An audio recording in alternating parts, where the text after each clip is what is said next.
లేని రాజ్యం ఏర్పడాలని కోరుతాడు. ఆ చారు మంజుదారు స్థాపించిన సిపిఐ ఎంఎల్ పార్టీలో ఒక సభ్యుడు ఈ గద్దర్ అనే వ్యక్తి ప్రభుత్వం లేని రాజ్యం ఉండాలని కోరుకుంటాం. ఇప్పుడు ఇచ్చేది ఎవరు? ప్రభుత్వం ఇస్తుంది కదా పురస్కారము. ప్రభుత్వం ఇచ్చే పురస్కారాన్ని ఈ కాంగ్రెస్ నాయకులు సమర్థించడం ఎంతవరకు కరెక్ట్? ప్రభుత్వం ఇచ్చే పురస్కారం ఆయన కూడా ఇయ్యదు. మనలో మనం మాట్లాడుకుంటే ప్రభుత్వానికే వ్యతిరేకము.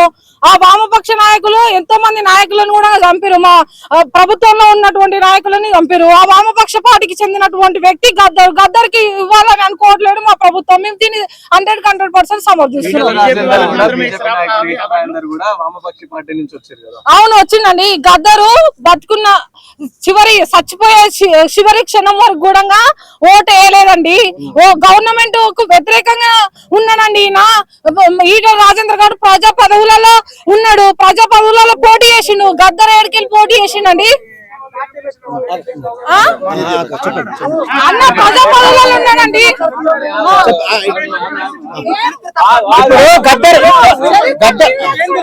ఇప్పుడు బండి సంజయ్ గారు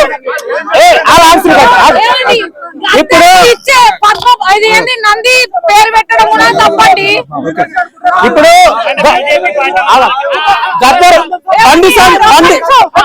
బండి సంజయ్ వ్యాఖ్యలు అన్ని రంగాలలో విశేష కృషి చేసిన వాళ్ళకే పద్మశ్రీ గాని పద్మభూషణ్ గాని పద్మవిభూషణ్ గాని వస్తుంది.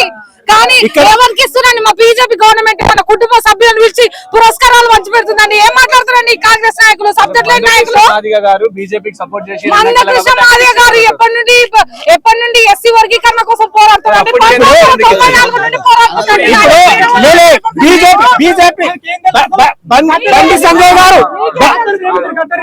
బండి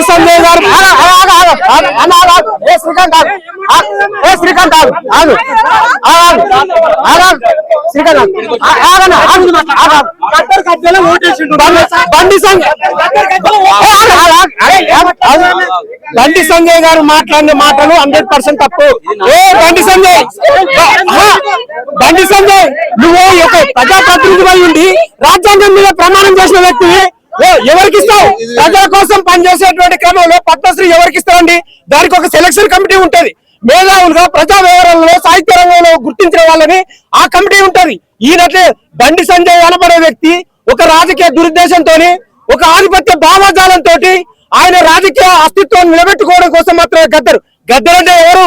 పీడిత తాడిత ప్రజల కోసం ఎన్నో సంవత్సరాలుగా పేద వర్గాలకు, బడుగు వర్గాలకు కులంతో, ఆత్మగౌరవంతో, అణిచివేతతో, ఇల్లు లేక, భూమి లేక కోట్లాది మంది పీడిత ప్రజల కోసం ప్రాణం పోసి ఈ ఒక దేశంలో ప్రపంచ లెజెండరీగా ఉన్నటువంటి గద్దర్ నేపథ్యంలో ఆయన త్యాగాల వెల్లువ, పోరాటాల వెల్లువ ఆయన ఒక రాష్ట్ర ప్రభుత్వం ప్రమోట్ చేసి అదే క్రమంలో రాష్ట్ర ప్రభుత్వం ప్రమోట్ చేసేటువంటి క్రమంలో రాజంలో గద్దర్ పోరాడిండు, తెలంగాణ కోసం పోరాడిండు. బండి సంజయ్ మేఘాలమ్మ ఇక్కడ గద్దర్ చేసే ఉద్యమాలు ఎవరు ప్రశ్నిస్తలేరు, పనిచేసాడు. సో గతంలో వాళ్ళు అన్న పరిస్థితి ఏంటంటే, గతంలో మా కార్యకర్తలను చంపండి కాబట్టి, పోలీసు అధికారులను చంపండి కాబట్టి, ఈ విషయంలో కాన్స్టిట్యూషన్ వ్యతిరేకంగా పనిచేసింది కాబట్టి అలాంటి వాళ్ళకు మేము ఇస్తామా అని చెప్పేసి ఆయన మాట్లాడినటువంటి ఇప్పుడు బండి సంజయ్ అనబడే వ్యక్తి ఒక ప్రజాప్రతినిధి కదా. బండి సంజయ్ అంటే ఆయన భారత రాజ్యాంగం మీద ప్రమాణం చేసి ఈ ప్రజలకు నేను గడ్డిత్తా అని మాట్లాడతావా? ఇప్పుడు ఆయన సెలక్షన్ కమిటీ ఉంటది కదా పద్మశ్రీకి. మేము ఇక్కడ ప్రజల త్యాగాన్ని, ప్రజల యొక్క త్యాగానికి ప్రతీకలాగా మనం గుర్తిస్తున్నాం. ఆ గుర్తింపులో ఈయన ఒక కార్యకర్త లాగా ఒక నీచమైన అభిప్రాయాలు మాట్లాడడం సబబేనా? మేము బండి సంజయ్ మాట్లాడిన మాటలు ఏ రకంగా చూస్తున్నాము అని అంటే, మేము ఇక్కడ మాట్లాడే ప్రతి మాట ఇక్కడ ఇటువంటి వాళ్ళు ఇటువంటి అమ్మాయిలు, ఇటువంటి విద్యార్థి నాయకులు ఎన్ని మాట్లాడినా గద్దర్ త్యాగాన్ని ఎవరు తీయలేరు. గద్దర్ వెలుగురు ఎవరు తీయలేరు. ఎన్ని మాటలు మాట్లాడినా ఏం తెలుసా అండి గద్దర్ గురించి? కోట్లాది మంది ప్రజల కోసం, తెలంగాణ కోసం దేశమంతా తిరిగినటువంటి చరిత్ర గద్దర్ది. గుడిసెలలో ఉన్న వాళ్ళు, గూడాలలో ఉన్న వాళ్ళు, తండాలు ఉన్న వాళ్ళ కోసం ప్రాణాలు ఇవ్వడానికి మాలాంటి విద్యార్థి నాయకులు కూడా ప్రాణం పోస్తారు. వీళ్ళకి ఎంతవరకు చరిత్ర? ఏ బండి సంజయ్, నువ్వు వాపస్ తీసుకునే ప్రయత్నం చేయి, లేకపోతే ఈ పోరాటం ద్వారా నీ రాజకీయ భవిష్యత్తు ప్రశ్నార్థకం అవుతుంది. ఏం మాట్లాడతావు నువ్వు? మేధావివా? బండి సంజయ్ స్థాయి ఏందండి? Bandi Sanjay after all councillor ఉన్నాడు, ఎట్లా కేంద్ర మంత్రి అయ్యాడు? చాలా ఏడుపులు, ప్రజల మధ్యన విద్వేషాలు, అందరి పైన ఇష్టారీతిగా ఇట్లనే అంటే ప్రజల కోసం పనిచేస్తున్న వాళ్ళ మీద ఇష్టారీతిగా భావోద్వేగాలను రెచ్చగొట్టి వివాదాస్పద వ్యాఖ్యలు చేసి కానీ అలా ఈ రాష్ట్రంలో ఒక వివాదాస్పద నాయకుడిగానే ఉన్నాడు తప్పితే ఎక్కడ ప్రజల కోసం పనిచేసి ప్రజల కోసం త్యాగం చేసింది అనే చరిత్ర ఏం లేదు.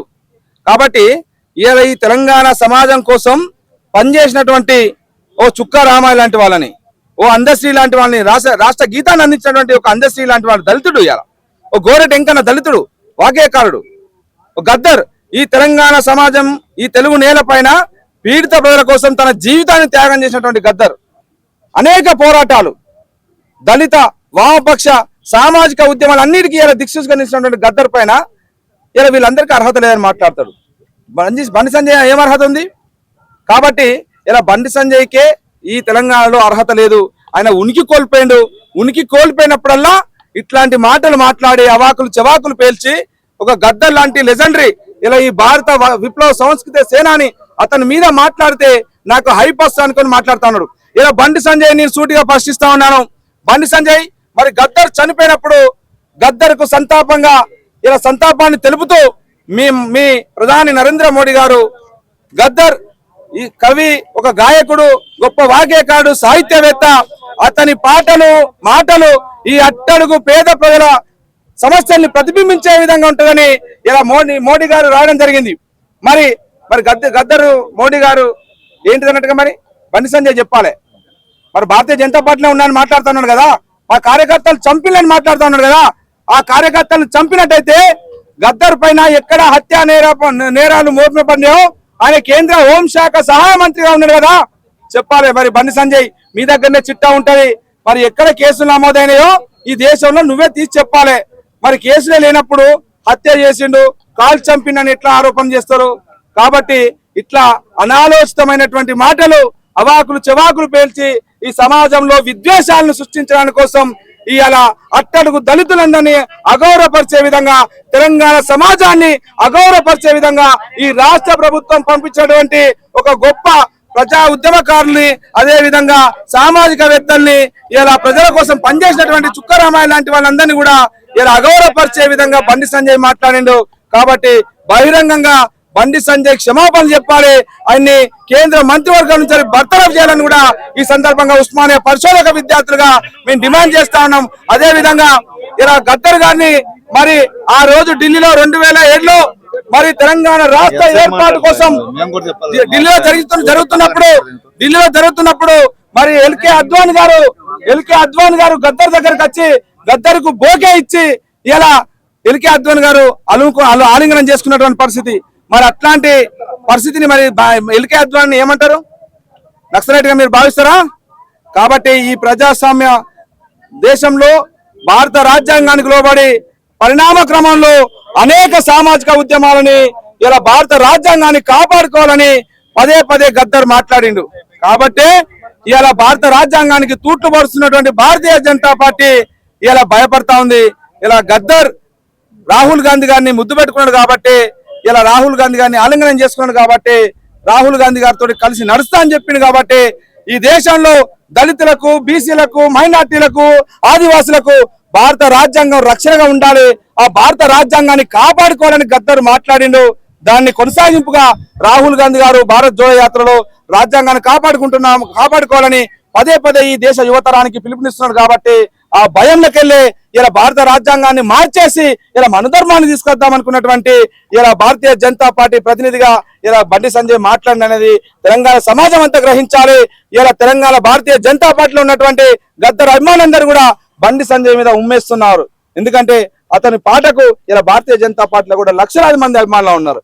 కాబట్టి అట్లాంటి తెలంగాణ మొత్తం భారతదేశానికి ఒక లెజెండరీ వాగ్గేయకారుగా ఉన్నటువంటి గద్దర్ను ఇలా సూర్యుడి పైన ఉమ్మేస్తే అది తిరిగి మన మీదనే పడుతుంది అని ఎంత సత్యమో గద్దర్ పైన అవాకులు చెవాకులు పేరిస్తే అది తిరిగి నీకే తగులుతాయి అనేది కూడా ఈ సందర్భంగా బండి సంజయ్ని హెచ్చరిస్తా ఉన్నాం.